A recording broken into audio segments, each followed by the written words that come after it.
Welcome one, welcome all. We are back once again with another live rendition of the Into the Unknown podcast. I'm joined as always by my co-host, Mr. Scott Landis. How are you doing this evening, sir? Ecstatic. How are you? I'm great. So we had a nice holiday weekend. Both of us had our nice feast and things like that. You had your family, I had my family, and it was all nice and dandy. We even got together and spent Saturday together testing for PAX Unplugged. So if you're going to PAX Unplugged, just hit us up in the chat now. Let us know. Want to see who else might be coming to PAX Unplugged to join us for the fun.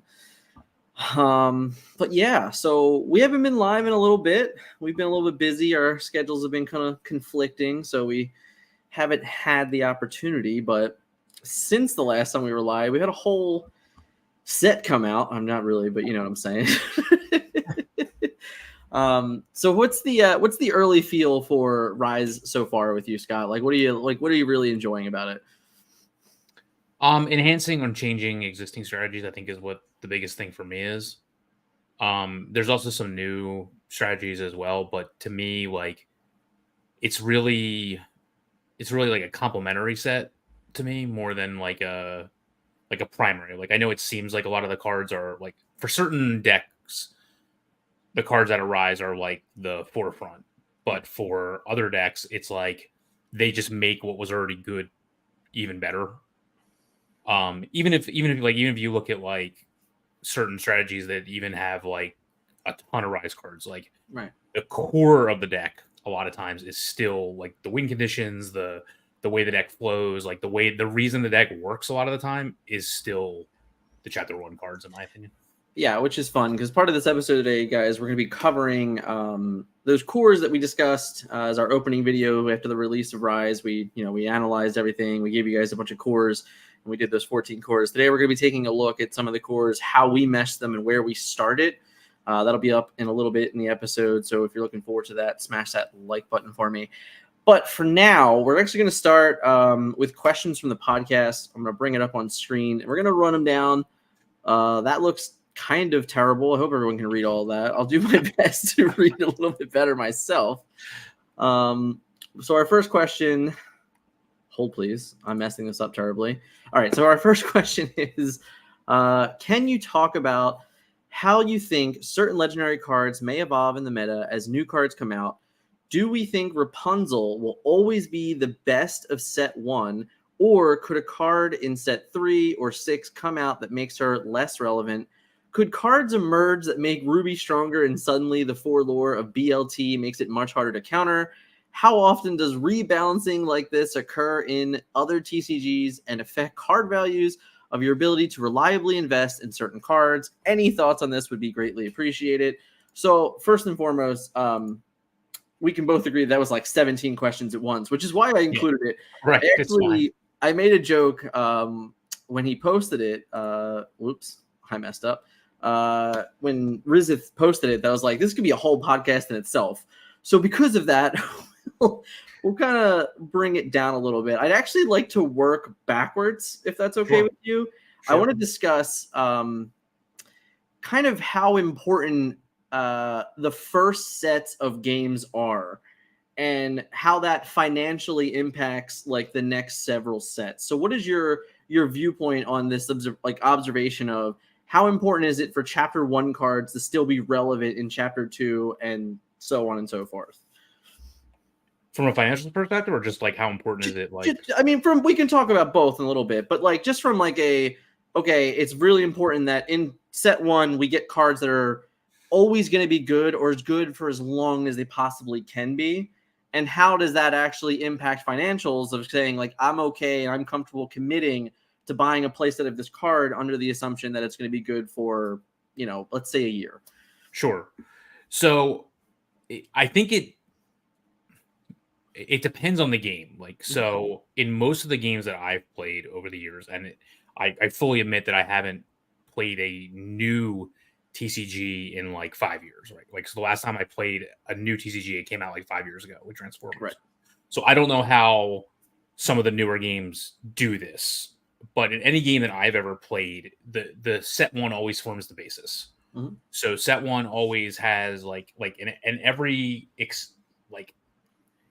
expansion from then on really is building upon that first set. Now in Lorcana, that might be different considering that it's like 204 cards here, 204 cards there. Right. So like I don't, I don't want to, like, if you look at Magic, for example, with Alpha Beta Unlimited, like those sets were massive compared to, I'll take Yeah. it way back, like Arabians, Antiquities, like Legends, Yeah. etc. Like they were just bigger sets. Some of those early sets were like over 300 cards or something Right. like that. Yeah. Right. So, and the expansions were like 150 cards. Like, so, Right. so like the expansions were just like, that's why they're called expansions. Like I don't even think that like in Lorcana, you can even necessarily call it an expansion. Like it's No. like set one, set two, it's just building a card pool. Right. But that being said, like I look at the power level of the cards that are legendary in the first set, and I don't really, unless the entire card pool gets power creeped, I don't see how you're not going to continue to use some of these cards as like your standards. Like, so I think based on the question, like I actually think Rapunzel is like one of the bad examples. But if you look at like a Maleficent Monstrous Dragon or a Hades or like even like a Belle, like they can't print a Belle that has like, if you have 8 resources in play or something like that, like it's still going to form the basis of what she's trying to do. So to me, I think you're pretty safe to invest, especially in the Chapter 1 legendaries, because they seem so universally needed in those ink colors. Specific ones. Yeah. So the ones that like have like very powerful come into play abilities or just very powerful build around me's, I think that's still going to exist. Now, in the case of like a Belle, or in the case of like, I'm trying to think of some of the other ones, but like that's the one that jumps to mind. Like if that deck isn't good, then she's not going to be good. If that deck doesn't get anything, she's not going to be good. But like, problem is a lot of them aren't good, right? Like it's like the steel ones aren't good. Right. The ones that were bad were bad. Right. Like they're bad and they're always going to be bad, right? Right.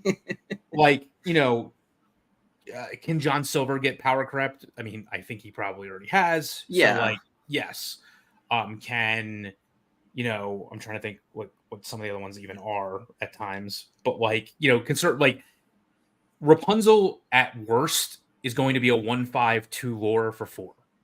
Like, sure. So that is like arguably like most 2 lore characters at 4 costs for like 3/4 right stats. So like arguably she's right on curve no matter how you slice it, even if you don't get value out of her. And when you do get, it'll wax and wane as to whether you get full value out of her. So like I can't fathom her ever not having value. Right. So yeah.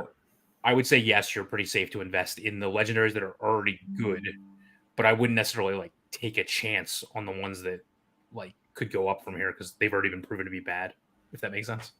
Yeah, I mean, like I was trying to like remember all of them as we were going through. I know like Takaz the one. I can't Gantu, like right. No. BLT, like no. BLT is another one where it's just like we've come so far, and like to pay 8 resources and hope to God that your character lives a turn and even gets you 4 lore is like a pipe dream almost. So right. Both of the Amber ones are likely very playable for honestly a very long time. And then the Sapphire ones, this like Hades is just the same as Maleficent. It's like this card is likely always playable as long as Sapphire needs removal, right? And like that's probably always true. So right. I think it's interesting though because these aren't the only cards. Like the legendaries aren't the only linchpins here of like set 1. Like no, a lot of staples that you'll see in Chapter 1 will still be in Rise of the Floodborn. I assume it'll still be through set 3 and 4. And you had brought up like Magic the Gathering, which is obviously 25-year-old game, 30-year-old game, infinite years old, and a lot of what comes from that. Just to go back 5 years, as you addressed, like our last game, was 5 sets, and it took 5 sets to even really consider taking out some of the most powerful cards from set 1. Yep. And even to this day, like if the game had continued, I'd argue that most of those cards would still not have really been power crept. So when I look at Lorcana and I look at like really specific characters of going, I don't even know how they make a better card than that. it's probably safe to say that for a long time they won't. And then it's also interesting to consider, at what point are they going to be willing to do it as just like a straight better than, rather than like a option of, like, let's just use Rapunzel. If it mattered enough that she was a princess, right? If they made another card that was a prince Yep. that was similar, but there was a better prince effect, well, then by default, you kind of get that sideways view. So all in all, I think it's safe to say that Chapter 1 staples are probably going to be Chapter 1 staples, and they're probably going to be staples in deck building for quite some time. To follow up on that question, there was so much. I think I feel like we covered honestly all of it. So we'll just go to the next one, right? We'll go over to the next one. So our next one is from Obelix. If I'm saying your names wrong, I'm sorry, guys, but they're handles, they're not people's names. So yeah, that's true. That's very fair. Will the meta continue to revolve around a whole new world, pushing decks that aren't able to control early singers or ramp up early? So we've been, 2 weekends in. We haven't seen, at least I haven't yet. If anyone's seen reports from this weekend, please share them. I will promise I will address them, but I haven't really seen anything reported from this weekend yet. It is a holiday weekend. I didn't expect too much. One of the stores I even talked to said they had to cancel their event, so that didn't help anything. But through 2 weeks, obviously Amber Steel is still very good. And obviously a whole new world is still very good. And that deck is probably still going to be like a top deck in the metagame more than likely just by default. Definitely early on. We'll see if there's things that can change and adapt to it a little bit more. But what are your thoughts on a whole new world through the rotation now of adding Rise of the Floodborn? I think that it still forms an important basis of decks that use it in refilling their own hand as much as it is, in my opinion, more than it is like taking options out of your opponent's hand, which I saw that happen a lot at the end of Chapter 1's metagame. Mm-hmm. Like it had as much of a disruptive effect in trying to, like, let's just say you spent, I don't know, like a turn filling your hand. If they just a whole new world, like you just wasted your turn. Right. And I see that in ways. I would say the biggest way that I think it's actually affecting the metagame, in my opinion, which apparently the results don't bear this out, but I don't understand how the discard deck is playable in a world where a whole new world exists, for example. Well, they get to draw 14 cards. Sure they do. If you discard 7. But I mean, like, most of the time you're discarding like 2. Sure, like, sure. You're discarding like none most of the time. So if you're able to, I guess there's a world, no pun intended, where like you use a whole new world and then you can't play enough cards and then they're able to discard the rest of your hand and then they have a massive card advantage. Like, whatever. I don't understand how that happens, but whatever. Like, I would say that that's probably the biggest effect to me is allowing that, keeping that down. But in reality, like, if you look at Amber Steel or other decks that use, not counting like mill decks, it's just another tool in the toolbox. Like, Surfer still draws you 2 cards. A well-used, well, if you're able to use Rapunzel, effectively, she'll draw you cards. Like, it's just another card draw. It can happen as early as turn 2 now. Right. But to me, it's really just more of a tool in the toolbox. And I think that other decks, card draw has gotten so much better that it's almost just like the tool that deck uses versus this tool over here that this deck uses to draw cards. Right. So I don't think it's as warping as it was in Chapter 1, because I think the card draw for other ink colors and combinations has gotten better. So it's interesting. I don't think it's as warping, but I don't think it's as warping because of the other decks that are now forming. Mm-hmm. Because of like cards like Merlin Rabbit, being able to like stay in play, draw you a card, be a force, get some utilization, and then like when they try and do their grab your swords turns and get rid of it, you're still like, okay, well, I have to get more cards back. Honestly, the utilization of Fishborn Quill, Fishborn Quill is like a whole new world's worst nightmare, because if they get it online early, that means when you a whole new world, they already have more resources and they're kind of like ahead of you now, which is weird. Explicitly, if you can't like a whole new world and then immediately use it before your opponent gets to use their cards. So I do think that there's other decks in the game now that are good against it enough, or actually find ways to better utilize it, and they don't even have to play the wheel. So I think when you start looking at those things, then you go, okay, well, the meta is not as warping around it. It's just that this is what the meta is evolving in general. Right. And I do agree that at the end of the day, like the card is just good. So it's hard to not just play the card fluently. I mean, just Ariel alone is another one of those like staples that'll probably continuously get better and better forever. So like now that you even have 2 more new songs in the deck that are both good, you can even argue 3 songs if you really want to play Criminal Mind, Fire, and Let the Storm Rage On. Like there's 3 brand new songs that you can play in your deck to, complement all the other things. So like I don't think it's as meta warping, but it'll still, without a doubt, be in the meta game. All right, so next one is from our patron Pal. Do you think the Philly tournament scene is lacking? All right, so I'm not even going to read the rest of this because not everyone knows where the rest of those things are. But Scott, no one knows we're Reading or nobody knows we're Reading. Nobody cares. All right, Taylor Swift's from Reading, but we're not here to talk about her. We're not the NFL. Right. So, how do you feel about the Philadelphia tournament scene? Through 4 months now.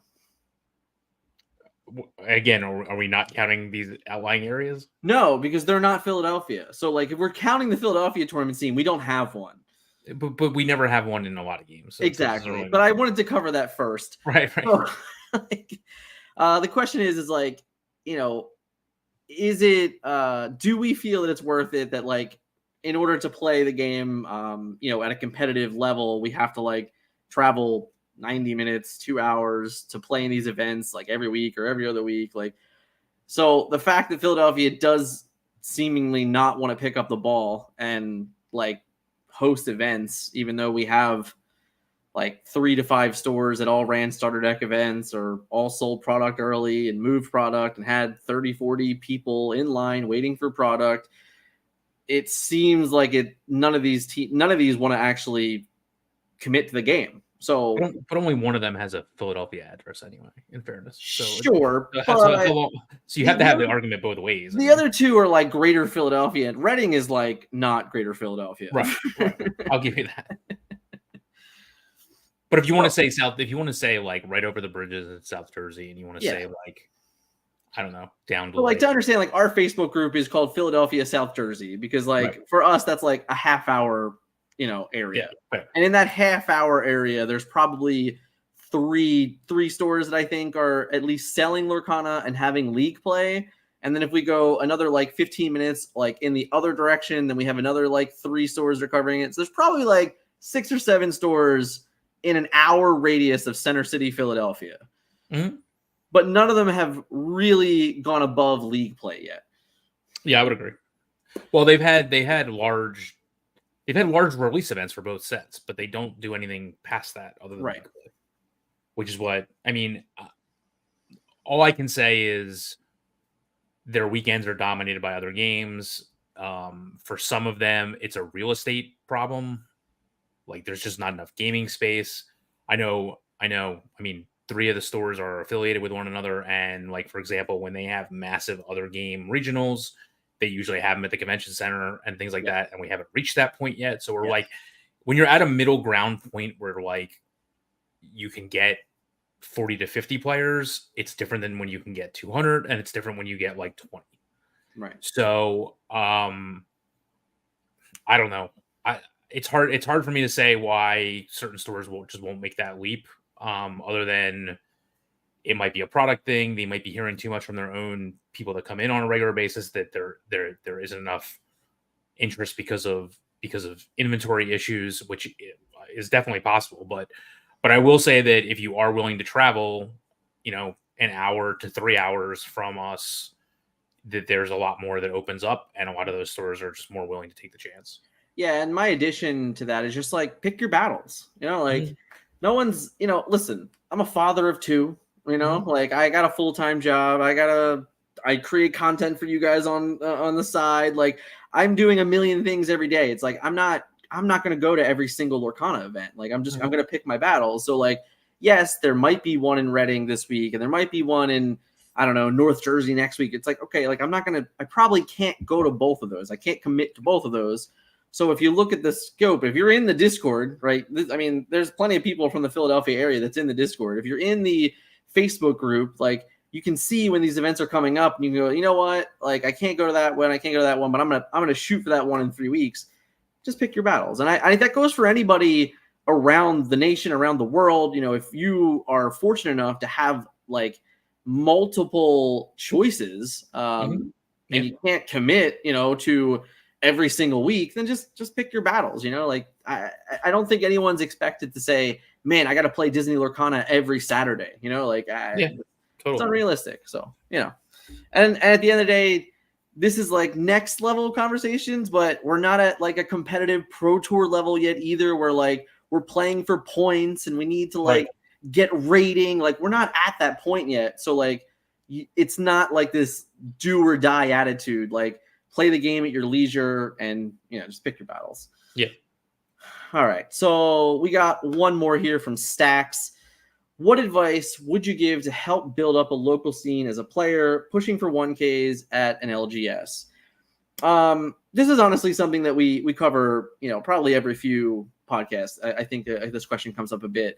And it's really, it's not even about 1Ks. Like you can't have a 1K if you don't have a local scene, right? Like you can't just like walk into your store and say, hey, I don't know how many Lorcana players you have, but if it's 5, we should host a 1K. Like it doesn't, it's not going to work out. So you really got to feel the room. You got to really find a local game store that A, is committed to the game, B, is committed to the community. Because like for us in Philadelphia, as we just spoke about, like I feel like there are certain stores that are trying to commit to the game, but the community is actually sending mixed signals in a way. You know, we had 30 plus people waiting in line for product, and then there was a tournament the next day and we had 4 people. So it's like, it's a real bad mixed sign when the store is willing to sell product to people at not nearly as much as other stores in the area, but people aren't coming back to play at the store. So it's hard for them to go to the next level. It's really a feel for the whole room.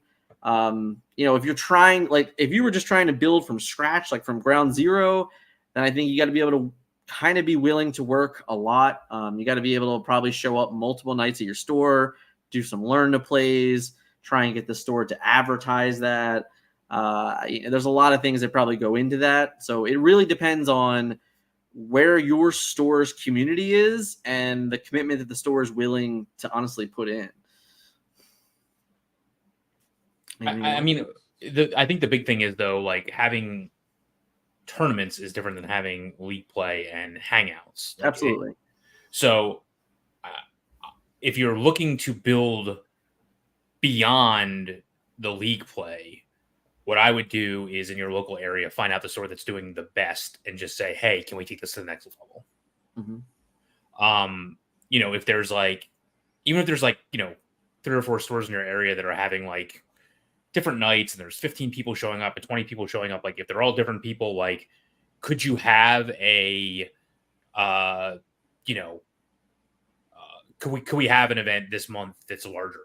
And like, it doesn't have to be like advertised prizes. Even like it can be like like, you know, you can even like, you can say like it's a 1K if X number of people show up, otherwise prizes are equal to whatever, you know, whatever. Like you can work it out with them where it's not like a massive commitment that they may not be able to commit to or something like that. But it really depends on whether or not you're trying to take your, like, if you're home right now and you're not even going to league play and you want to start a league play type situation, or you know league plays are happening and you want to up that.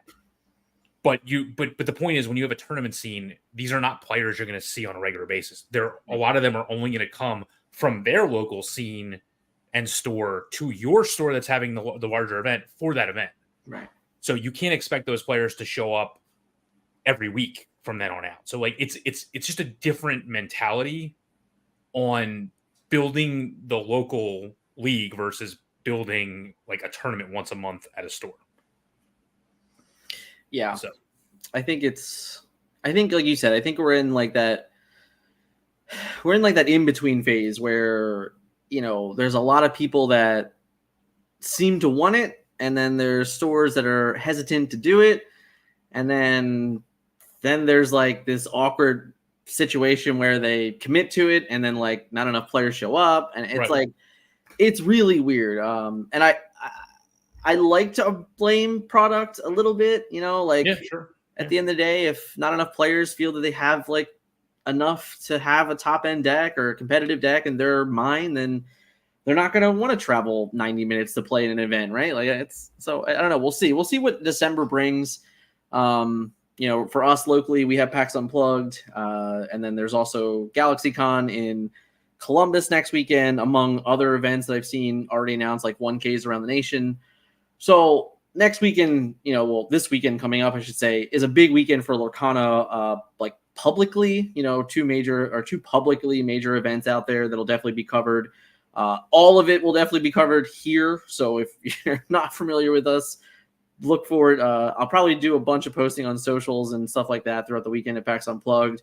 I will have all the information from George, from Machado, for PPG as well. So I'll definitely have it all covered and neatly packed as we move forward. But before we move on, if anyone is hanging out in chat and has a question for us, snaps, what are you all doing collab video? This isn't collab. We both do this. This is the Forbidden Mountain, buddy. What are we talking about? Shout out to my buddy Luke here. Yes, I am repping the Eagles. We just had a big win, so I'm pretty pumped about that. I know Scott we were chatting, the whole time. Another game we probably shouldn't have won, but we did, hey. But with that, Scott, I think we're gonna start getting into the meat and potatoes of this. And a few weeks ago, we released a video on cores, and in that video we discussed,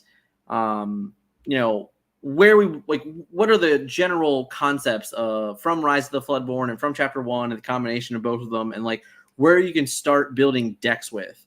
And to kind of like continue on that exercise, we wanted to kind of show you guys honestly like where we started, and like the first couple decks that we built, that we literally, like I said, stood in a line on Friday to get product, and then went to the store Saturday and played games. So let's get into that. And then Scott, like just to start, why don't you tell me, as just a reminder, if anyone just coming in and checking out, tell me about like what cores means. So I look at it like 3 to 5 cards that form the basis from certain colors that is going to be part of the deck. So like this represents your card draw, this represents your X, this represents your Y, and then you stick a bunch of these groups of cards together to make an actual deck. But like this package of 3 to 5 cards, or cores we call it, does one specific thing. This package of 3 to 5 cards, which we call cores, does this specific thing, and that's how you go from there. So it's not just like, like Ariel doesn't work without songs, right? Or like, Hiram doesn't work without items. Like, so it's like it comes as a package deal, which is where we call it a core. Right. Fair. So shout out to Jeff. I promise you it'll be covered. Don't worry about it. And then shout out to the wife here.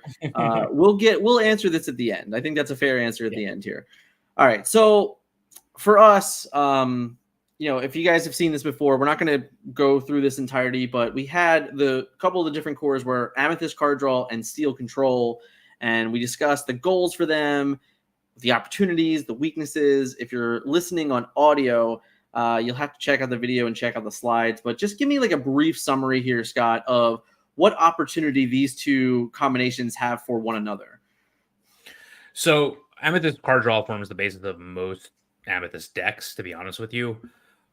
So basically what you were doing is using that card draw, that package and that core to, what are you going to pair it with? So in this situation, we paired it with Steel Control, which is basically like what your typical thing, controlling the board through removal, and through different characters that we found, etc. So like your Amethyst side is basically supporting your powerful Steel side, and then basically you're just trying to keep the board clear through the steel. And the only real, because steel doesn't have a ton of great pure card draw on its own, again, outside of a whole new world, which affects both players. But the point of this is if you're trying to remove their characters and keep their hand low and their options low, you want the card draw only for yourself, which is where the Amethyst comes in, as opposed to using a whole new world and mixing those together. These packages also kind of work together because like this deck is very floodborn based. So these two ink colors together were able to support each other from a floodborn perspective as well. Yeah. So before we get into the deck list itself, I'd like to point out that for me, and I think Scott will compliment this a bit, I like to start with the new, right? It's so very easy to like go, oh, well, Ruby Amethyst was the best deck and Steel Amber were the best decks, and let's just put some better cards in them and modify them and they'll play those. Like, I think that's the easy thing to do, and I think that's what a lot of players are like innately doing. I much rather start doing the hard work. So I like getting into what is new, what does Floodborn really embody, what does it offer, and like how can I start really figuring out what the set is meant to do. And I think that this deck that we're going to show is one of those things where it's like it's actually very heavily Floodborn based. And it was like, how many Floodborn cards can we stick into it that mesh well together, that work together? So let's take a look at the deck list now, Scott. So I don't like, just forget the names, right? But we called it, I labeled it Chief Floodborn. But as you can see, this was a Chief BOGO deck. And it has, what do we have here? We have 1, 2, 3, 4, 5, 6 Floodborn characters in it, right? My count's right. For like a total of 24 of them in the deck to be utilized with Chief BOGO. There's an argument that we could have had Blue Fairy in this deck as well. But all in all, the point of this list was to really embody what Chief BOGO was, right? And what he could do for you. And along the way, testing out all of what these Floodborn characters can do kind of on their own as well. So it was actually covering like a lot of bases in deck building of trying out as many new cards as possible, but doing it in a synergistic way. Is there anything that you'd like to add like about the creation of this deck, I should say? No, I mean, that was basically where we came from, was trying, like you said, should we have tried Blue Fairy at the same time? Like, probably, just to really maximize what we were trying to do. But what is there? 1, 2, 3. Like, there's already like 4.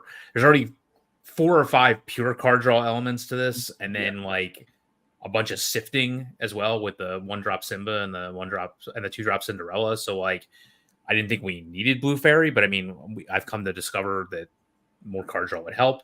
But I mean, yeah, that's really where it came from. It was mostly to try out BOGO, and like you said, to see how good these Floodborns were. Like, we had the 2-drop Defar, we even had the 3-drop Fairy Godmother to see like how they were from a shift perspective. We didn't think we needed. I don't think it's worth it to shift the Beast. We didn't shift Yzma, and we purposely didn't have Tinkerbell shifting because we wanted to try other things. We already know how that kind of goes. And then we also had shift Cinderella outside of the Amber package with her 2-drop into her 7-drop as well. So we got to basically focus on all those different things and see how they worked out at the same time. So, we started playing this deck pretty much, A, when Pixelborn allowed for it, and then B, when we got together that day. And there was a couple like key things that I thought were very interesting about this particular list. One, we learned that Chief BOGO is actually really good. Like, he has this ability to just kind of do a bazillion damage out of nowhere, and like, characters that look safe just simply aren't in some situations. But in that entire like concept, it almost feels like you don't even need him, which is the scary thing. Right. Like, there's a world where we might come to a time where the card actually really is a dominating force into a metagame, but I'm just not certain that is like right now. Benjin was probably the biggest takeaway, honestly, like, of a card that we were just like throwing in there to test them out. A 3-cost, 2/3 with 2 lore that breaks items. Like that guy was actually a standout for the day, so much that I think we started pushing for him to be in other decks more often, which was really interesting. And then, this was for me, it was early on, it was the Beast. The Beast was a card that we didn't have any of the smaller beasts in there, so we weren't looking to shift him. But just playing the character was a very interesting, time of day of going, man, like this guy just hits play, and all of a sudden he's just doing kind of everything you want him to do. And then because of that leveraged more concepts of like, where do we play this character outside of this deck? So what I really liked about this deck is that it gave us the ability to test an in combination that wasn't very, it wasn't very successful in chapter 1. So this was like kind of trying that, right? Step 1 is let's try this new in combination, see if this can do anything. But all the more while understanding that the steel cards in this deck and the amethyst cards in this deck could very well complement other cores. Honestly, the last thing that I'll shout out here about this particular list is that Jafar was over impressive to me. I thought he was phenomenal. I think he's definitely going to be a character that at some point in time in Rise of the Floodborn, he's going to be something to watch out for. I don't know how early on that's going to be true, but he's definitely a really good card, and definitely one that I didn't like. I wasn't totally on top of early on, I'd say, in Rise of the Floodborn spoils. Any last things about this list before we go on to the next one? The two things for me were, so Yzma getting rid of your own characters. So basically, like the point of the Simba and the Cinderella, if you don't have the larger Cinderella, and a lot of times you wind up having to incur anyway because of the way the game's going, they've already gotten a lot of their value once they've had their come into play ability. Like they're obviously understated for their costs, so like they're kind of a liability once they're in play. They're basically setting up your hand for later in the game. So Yzma being able to do something with them after they've already done that ability, to me, was very powerful. Yeah. Just to be able to fill your hand back up. The other thing I'll say negatively about the deck was you had a bunch of songs, but like you weren't really able to cheat them. Right. So like you really can't. I mean, there's no Cinderella, like 1-cost Cinderella, so the 3-cost songs are not really getting discounted like ever. You're not going to want to like shift Jafar to sing a 3-cost song. So like you're very dependent on like one of your 3-drops, like your Maleficent, just like sitting there, and so like she can actually get value later by playing the songs again. Right. So like playing the songs at a discount was difficult because of how active the characters were in doing whatever they wanted to do. Like, sure, can you play swords on what, I guess like 4? Like, yes, but not on 3 like you can in Amber deck.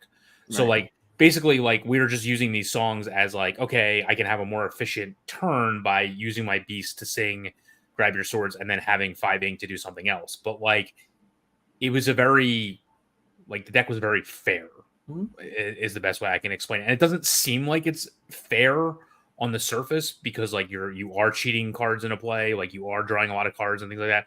But compared to other options, it just was very fair, in my opinion. I have to agree. Checking with chat real quick. One or more. How do you feel about shift focus builds where the core gets as many shifts to lower overall cost?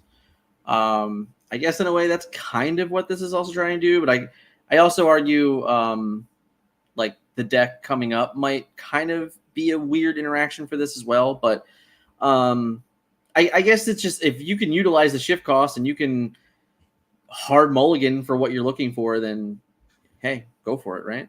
Yeah. That's where I'm at. All right, so our next one were Amber Singers and Emerald Discard. This was a core for me that, we knew discard was coming. We were looking for different ways to utilize discard. And also, once we see the deck list here, different ways to utilize Bibbidi Bobbidi Boo. And then, of course, Amber Singers have just always been good, but Amber and Emerald never really had enough songs to truly complement Ariel. But now that we started getting a little bit more, there was kind of some hedge bits, for it. So this was the list that we had on day one. I will say, immediately that this was way more of another like feeling out process of seeing can Bibbidi Bobbidi Boo be effective enough with Prince John, with Lucifer, and like even with Rapunzel to a certain extent. And then is there any way that you can, really utilize it with Ariel and all those other concepts of just trying to get more and more cards seen through the game? Pairing Cinderella up early, being able to sing Be Our Guest or Sudden Chill earlier on was an interesting play line. Not necessarily always the best, but it was interesting. But all in all, this was really about seeing if discard had anything to really stand on, and then B, seeing if adding the songs to the deck and adding Ariel to the deck would kind of just fix your draws a little bit better and give you, more cards seen and more efficient, hand distribution. And then on how would that affect you, in mulligans and things like that. I will say that extraordinarily early on, extraordinarily early on, we realized that this deck needed 4 Prince Johns. I think, Vince and myself played 3 or 4 games and said, yeah, the first thing that has to happen is adding 2 more Prince Johns. That card's just way too good for the discard in general. But aside from that, it was interesting playing this deck early and kind of just, again, putting the feelers out for, is Bibbidi Bobbidi Boo and Lucifer a real thing?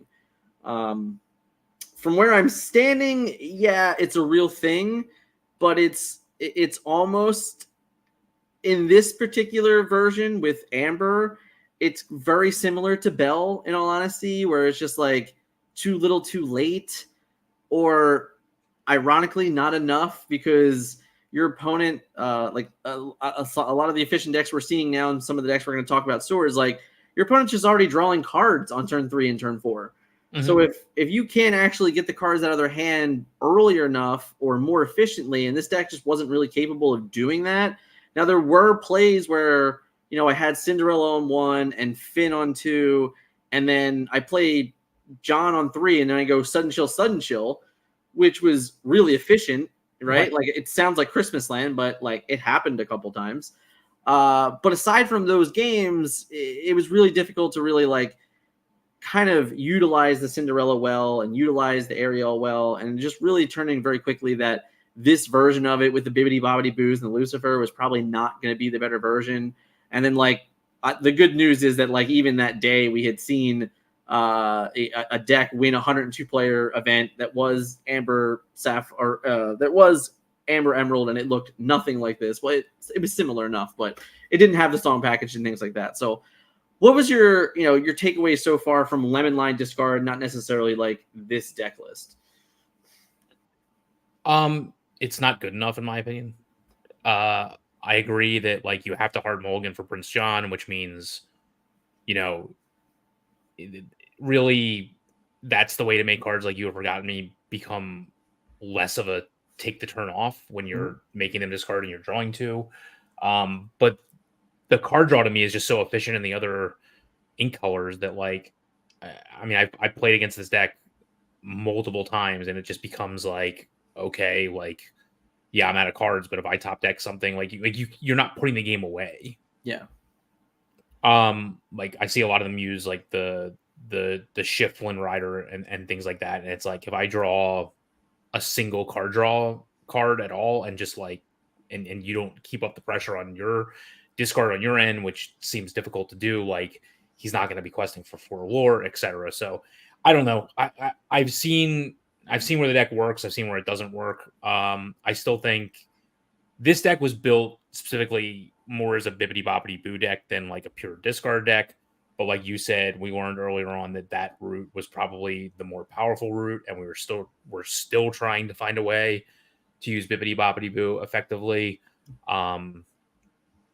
Unfortunately, it gets held back by its uninkable status, and it's not powerful come into play abilities within its own ink color, other than maybe Genie and which we thought Lucifer. But even honestly, Lucifer has proven to not be as powerful. If they discard an action, and a lot of times it's song, which counts as an action, obviously, is it that good? A 2/2/2 or 5 that they discard 1 card? It wasn't. Right. So dream wasn't. scenario where you bippity boppity boo, like the ultimate dream scenario of like play Lucifer on 5, have it a 3 cost or like a Cinderella or something like that. Then they discard 2 cards, so they don't have an action. Then you bippity boppity boo Lucifer to get rid of 2 more cards. Like that was just like way too Christmas landy. And like you said, like turn 5 was already too late for them to have not like refilled their hand already as it is. Right. So, like I thought Lucifer was just a better card in terms of like he could end the game that you were already ahead in. That just hasn't been the case because you wind up having a turn where you were taking off a turn to play Prince John. You were, taking off you weren't really necessarily like advancing the board in the first 2 turns of the game. Because really you only like Flynn is your only character that had more than 1 lore. And then if you're essentially taking off turn 3 to play Prince John, because if the board isn't clear, their hand isn't clear, you don't want to be swinging with that guy. And then like you took off turn 5 to play Lucifer. It's like you just have too many, or you took off turn 4 to play You Have Forgotten Me. Like you're too many turns where you're just like not doing anything. Yeah, the bigger problem was like even if we had like the perfect synopsis of you just said, like I did everything I wanted to for 5 turns. Yeah, well, that means for like 5 turns, my opponent was putting pressure on the board. And if you look at the stats on this, like Cinderella's a 1/2, Flynn's a 1/2, Ariel's a 2/3, the Prince John's a 1/2, Rapunzel's a 1/5. Like if you don't have any way to actually interact with the board, like you can't actually win challenges. Now this is all lessons learned. If you're looking to make this strategy better, I'm giving you the hints here of like this strategy wasn't efficient because it didn't have a way to continuously pressure the board to even utilize the fact that you're stripping your opponent's hand. Because if you're so far behind in the game, if your opponent just gets to like 10, 12, 13 lore, well, if they're playing off the top and you, again, look at this particular list, something we learned very quickly, you didn't have a way to interact. So like that means whatever they played after that, you were so far behind in most games that it took you turns to catch up in lore, and you didn't have a way to interact with their board. So once they played something, another 2, 3, another 2 or 3 lore character, they were just that much closer to the winning the game, and you're still trying to figure out how do I even compete in the game. And those are the biggest takeaways. So it was nice to try this. Didn't work out, didn't pan out, and that the deck that we covered in the meta report is definitely a much better deck than this one. Yes. All right, Scott. So let's talk about the elephant in the room. Sapphire items and Ruby removal. We had this, on day 1 just as much as anyone else did. But what is it about this combination that drew us to it? It was really supporting Ruby's removal with card draw, which it didn't have before. So in chapter 1, you mostly used Amethyst Ruby. You used your Amethyst side of the equation to draw your Ruby late game, and in this was basically using items and Hiram and that whole package to support the Ruby removal and get to that stage of the game. So it's a large commitment to getting that to happen, but it was basically finding a way to utilize both the items themselves and the card draw they provided at the same time to support the Ruby removal that already existed within the metagame. It also allows you to basically, what I found during chapter 1, and even today to an extent, is like Sapphire and Ruby are like different sides of a coin. You can almost find the equivalent cards in both inks, and so when you combine them, suddenly like you were basically just doubling up on your best cards. So it just offered the best of both worlds to me. Before we reveal the deck list, hanging out, hit that like button for me. If you're first time here, hit that subscribe, of course. This was something that, I don't know. I think a lot of people didn't understand the power of certain cards that were coming out. Understanding that Hiram was kind of just like bananas. Popsicle being like as efficient as it is. A lot of these things, like the addition of, like you just said, like going like, oh, well, I have 9 cost Maleficent, but I also have this 7 cost Hades. So it's like, and now there's this Lady Tremaine. So it's like all of a sudden you start looking at it like, man, like I I could just have Maui on 5, Tremaine on 6, Hades on 7, 8. I can do kind of like whatever. I can be prepared if I have to. I don't have to, whatever. And then on 9, I get Maleficent. And then like realizing that you now have the card draw from Hiram to get to, make your ramp more efficient, make your payoff more efficient. Like all of these things that were just coming together as we were, really putting the deck together early and looking at it was just like, Jesus, like this deck might actually have something. There might actually be something different here. And this is probably, the first of the deck slicks that we're showing here that we really start to feel good about early. And even walking away from that first day of testing, like, yeah, there's a lot going on in this deck and there's a lot of efficiencies in this deck. So let's take a look at it, Scott, and you can walk through some of the decisions for me. Yeah, again, keep in mind this was our list on day one, not like the list that was out there. Right. So a lot of this revolved around Dinner Bell and trying to abuse that at the same time as the Hiram package. So that's where the Mother Gothel came into play. So you basically had like this mid to late game, if your bell's already in play, it's a 4-cost draw 3. If your bell isn't already in play, it's an 8-cost draw 3, and you never actually had to use her. But she was pretty, she could also act as an anti-aggro as well. That's where Queen of Hearts came into play as well. The ramp in this package was Detective Mickey, and then like you said earlier, like you basically just have removal from 5 through 9. Basically, right. and then just a ton of removal as you within the action package, and then obviously the items you just need to draw cards off of Hiram, and the Judy Hops to support the Hiram, like those decks do. But and like we used a couple tech cards like Sword of Truth, Poison Apple, but the core of the deck is the same as the other ones that have been out there. This also was heavily Tamatoa because he's inkable, and even if he gets removed, you still got an item back. So it was like you still like you could bait out one, still get an item back.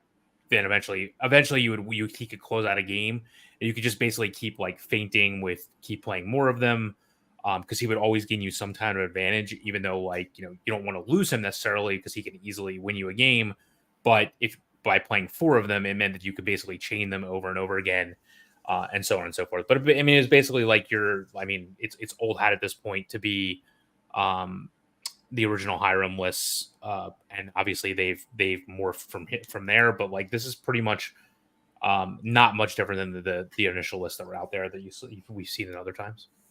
Yeah, I mean the Hiram Popsicle interactions really great. The Dinner Bell. Utilization with Teeth, with Mother Gothel, and honestly, like just leftover Maui's and things like that was all very good.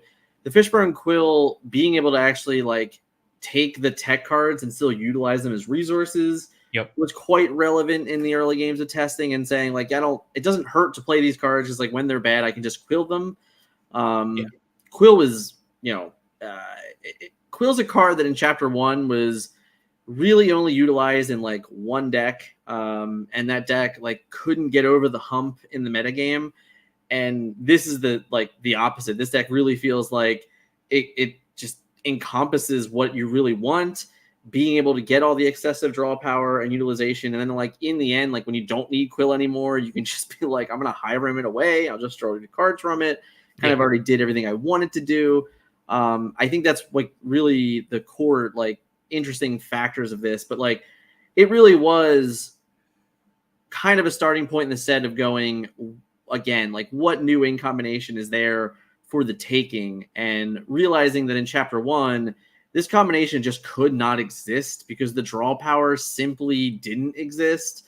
Like there was no Dinner Bell, there was no Hiram, there was no Popsicle. Like so when you take those 3 cards out of that deck, from the door, even Judy for that, to go to that extent, you just didn't have a way to actually like get any payoff, and you didn't have a way to like continuously be ahead in the game.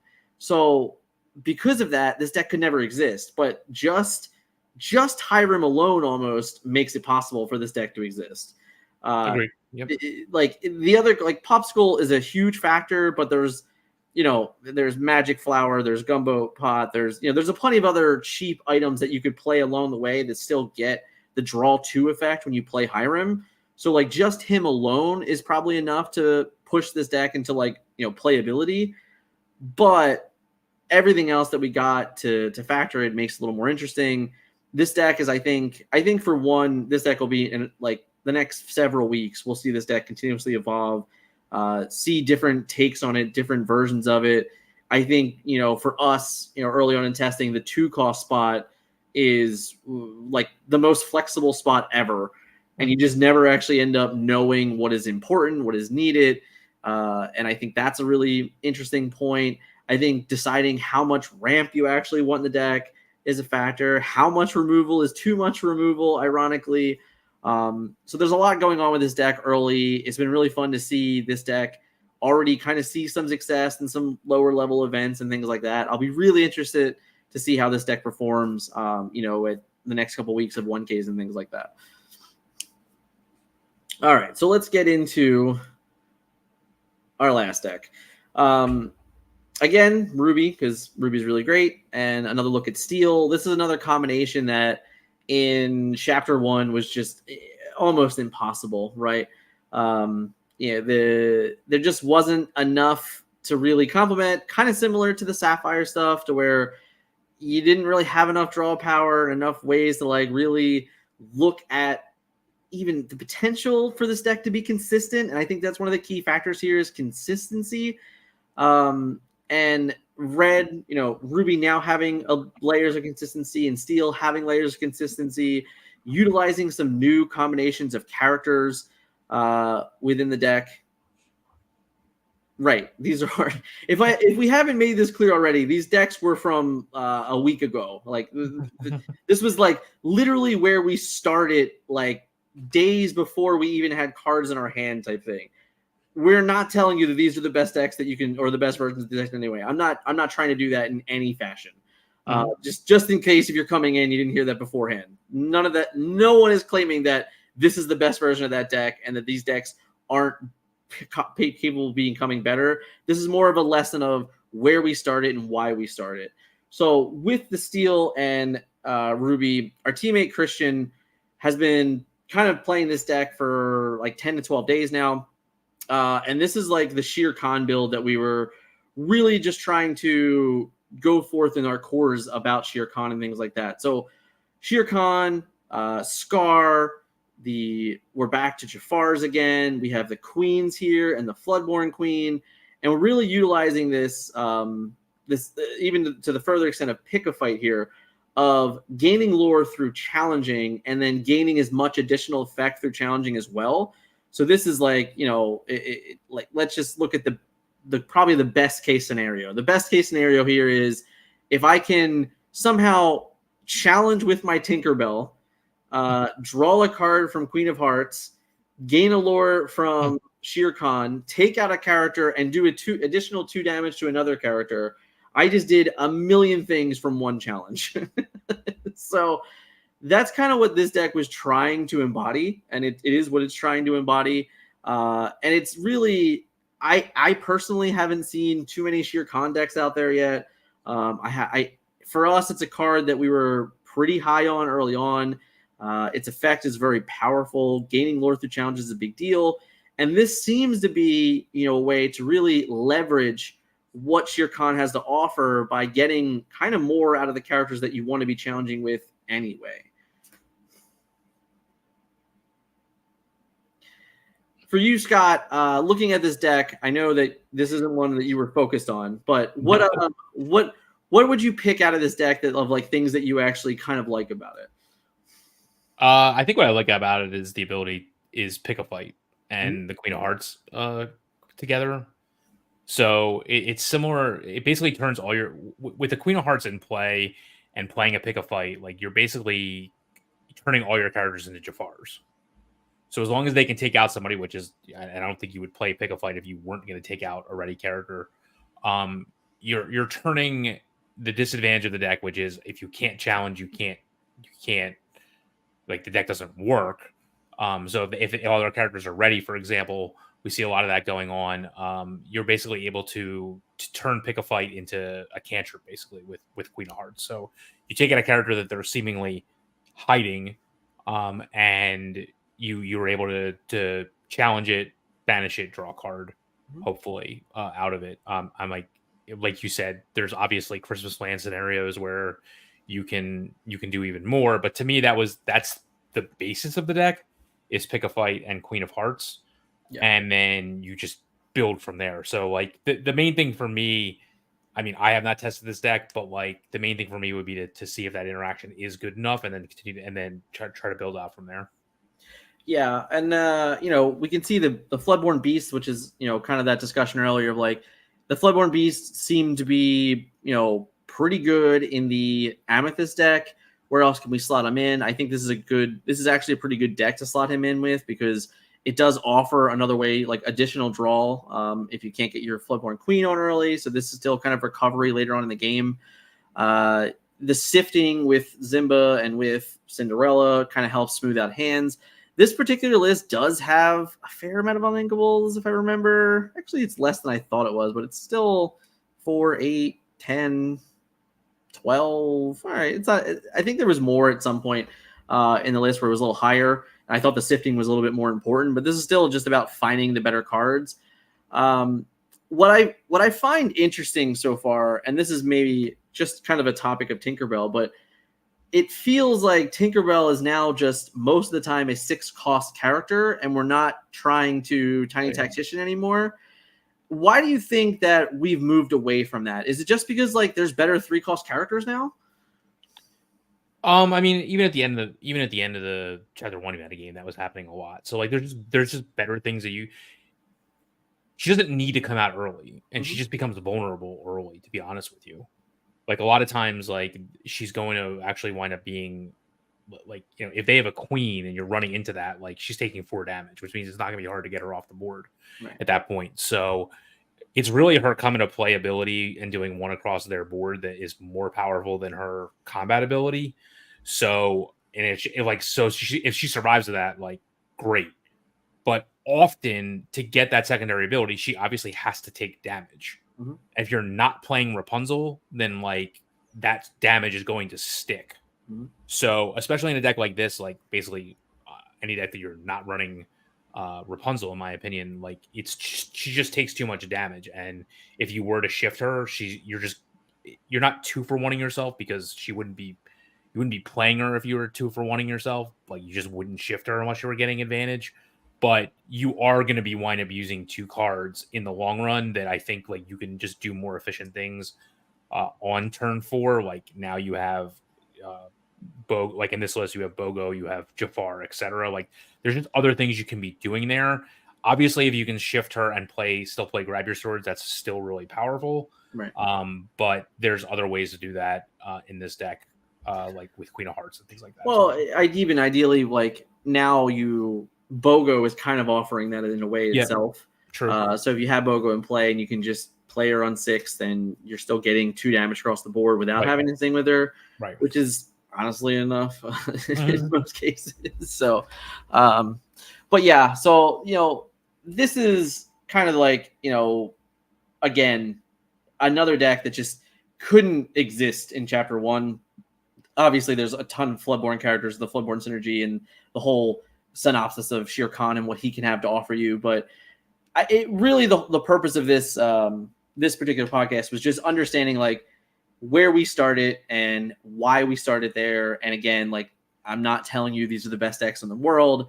It was more or less like taking the time up front to learn about these interactions, these new in combinations, trying jamming as much new cards in as possible to see how they actually play out in terms of testing and things like that. So I want to stress that very, very much, that I'm not sitting here telling you to go upload any 4 of these decks into Pixelborn and expect to go like 12-0. Like I'm not saying those things.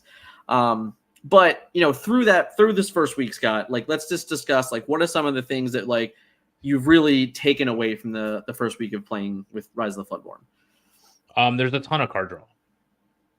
So if you're playing even in aggro decks, there's always a ton of card draw that you can fall back on.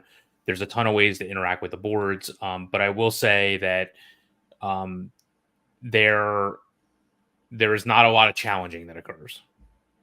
So a lot of decks do not leave themselves vulnerable to being challenged. So a lot of the cards that revolve around challenging are not are not as good as you would think they are. And honestly, like if you watch our other discussion that we had about Rapunzel a few weeks ago, um, we saw this coming, like whatever they say, like a giant bus down Fifth Avenue or whatever that saying is. Like we knew this was coming, Right. and unfortunately, a lot of the new card engines like Queen of Hearts or even to an extent like Scar and things like that, like they're not as good if you can't challenge.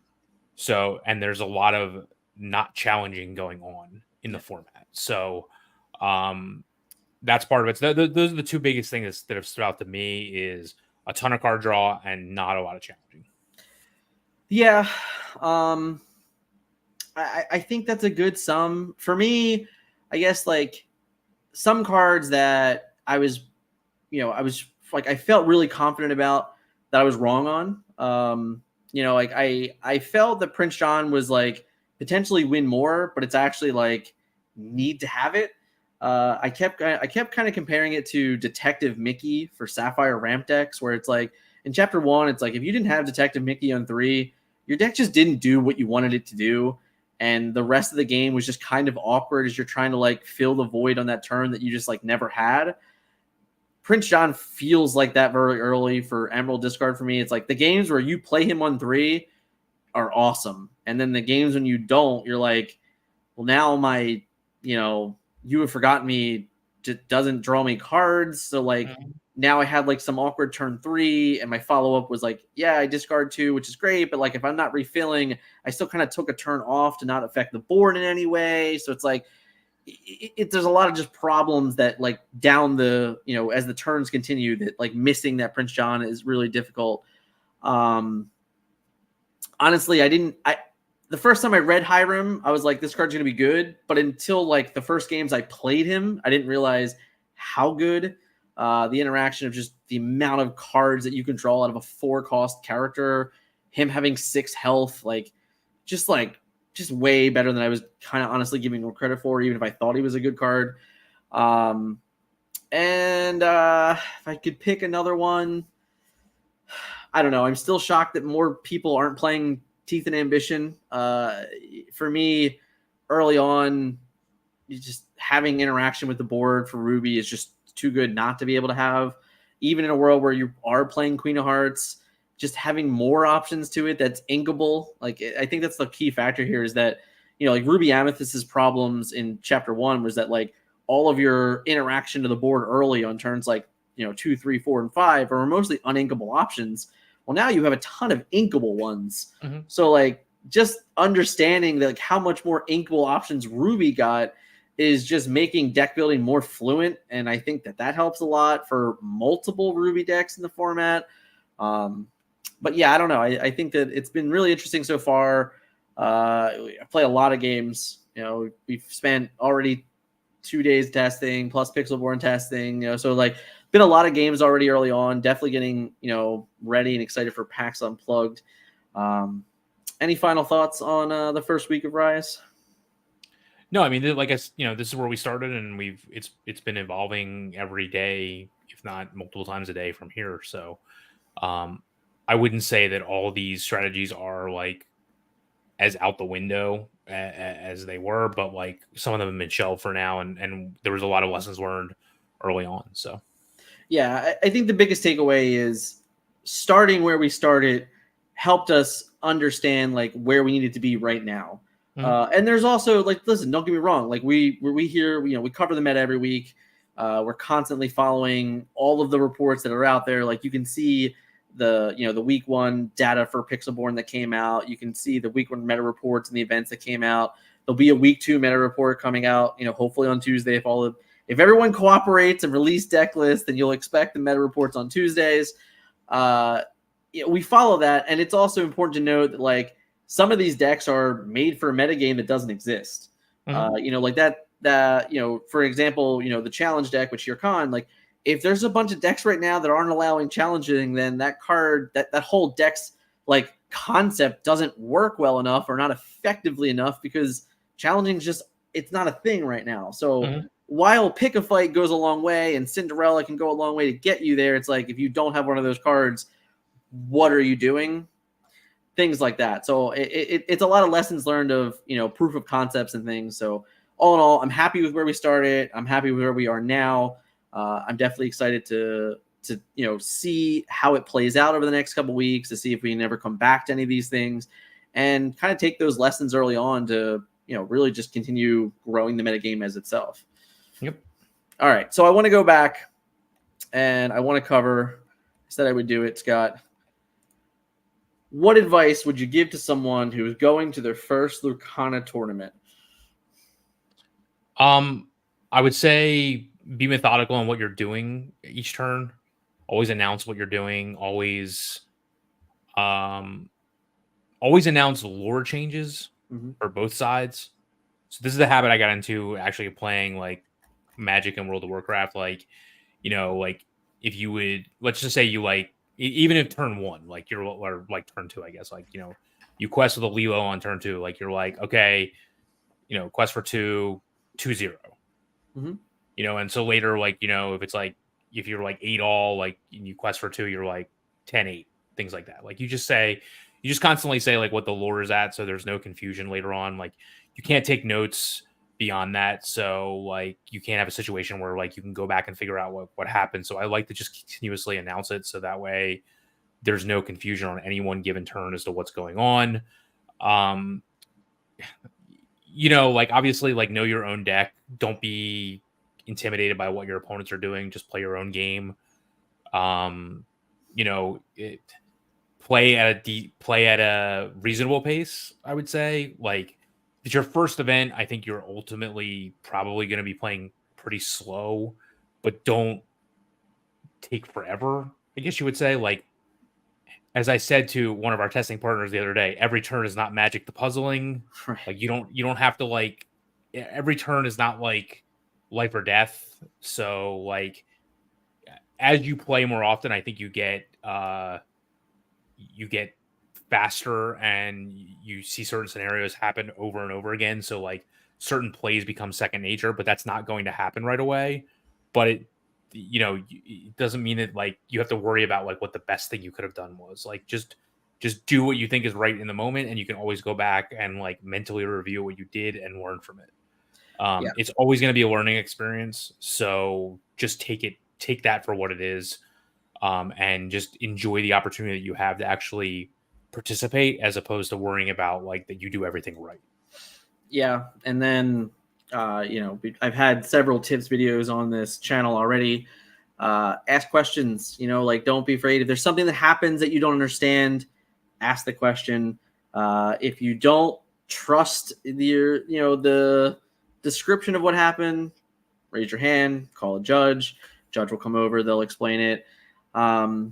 In the chat, we had a why can't you take notes? It's in the rules. Can't take notes in this game. There are no note taking in the game. The only notes that you can take are the changes of lore totals. So you can't do any of those things. But yeah, definitely play the deck that you're most comfortable with. Play as many games with you as possible leading up to the event. Understanding your deck is definitely the best thing you can do. You can never prepare ever realistically for what your opponents do. You can only make guesses. But all in all, like if you understand your deck the best, that's a great way. Since there's no interaction on opposing turns, it doesn't matter. As long as you know how you're supposed to play your turns out, it makes your decisions much easier and things like that. So I think that's definitely important. And I think like my last tip is honestly trying to play a deck that is fairly basic. I would not want to go in there and be playing like Steel Wheel as my first deck, or honestly even the item control deck as my first deck. Like there's just so many like incremental decisions that have to be made in those decks. So like I would probably steer away from them. I'd probably play something a little more straightforward. Those are all like little tidbits that I would give to early players. So all in all, Scott, it was fun. First week of Rise of the Floodborn. Thanks again so much for everyone hanging out in chat. Sorry, should I ask the question differently? What's the logic being? The logic at the end of the day is time and rounds. In all honesty, if you're really paying attention to the Chapter 1 metagame, there was a million games that already went to time. If you add note-taking to it and you add discussions to what is already going on, like even less games would finish in a 50-minute time round. So I think that that's a crucial part of it. It also does do a lot of taking away, it's not fair to say this, but it's like there are players at the highest competitive level that will literally note down every single thing. And then there's players that don't. So like, there's a world where you might play against a player that could tell you every single card you inked on every single turn and have it written down. And they're taking time doing that. In the end, they just wanted to remove all that. They didn't want to have any discussions about it. And it is what it is. That's the rules. So that's the rules. All in all, though, thank you guys so much for being awesome tonight in chat and being interactive. If you haven't yet, smash the like button for me. If you're just finding this afterwards, leave me a comment below where you started in Rise of the Floodborn and hit us up, and we will catch you guys in the next one. See ya.